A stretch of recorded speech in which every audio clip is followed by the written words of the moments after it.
استاد بزرگوار و مؤمنان عزیز، تبریکنامه عید نوروز را حضور شما تقدیم بدهم. بسم الله الرحمن الرحیم. عزیزان، خوشگوار است روز نوروز، نخستین از بهار است روز نوروز. جلوس فرموده در تختی امامت، علی با ذوالفقار است روز نوروز. باری رحمتش گردد خروشان، که خلقان انتظار است روز نوروز. به الطاف و کرامات عمیمش، همه امیدوار است روز نوروز.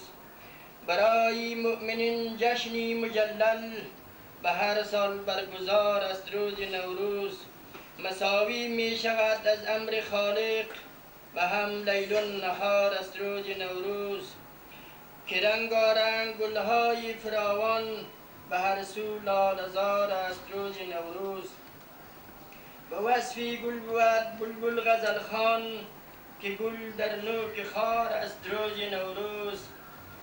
که هر سو مرغکان طیران نمایند، قطار در قطار است روز نوروز.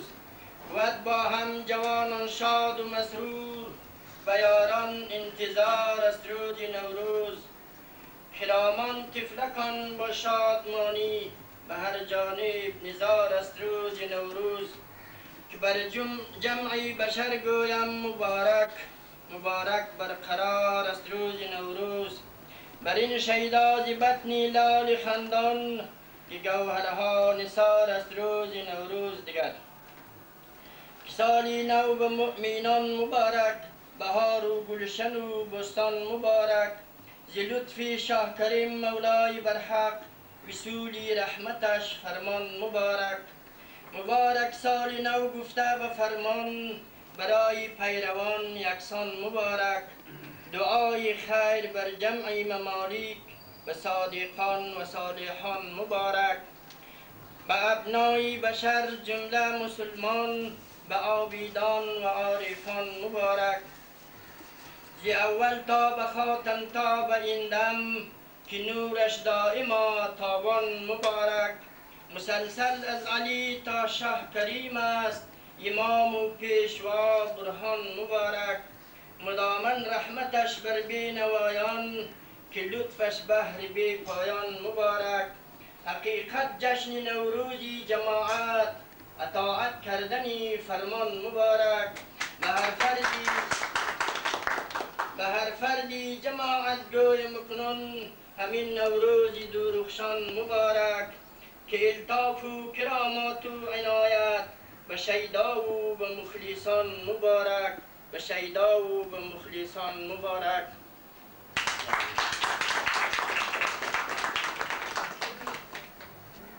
بسم الله الرحمن الرحیم. عزیزان محترم،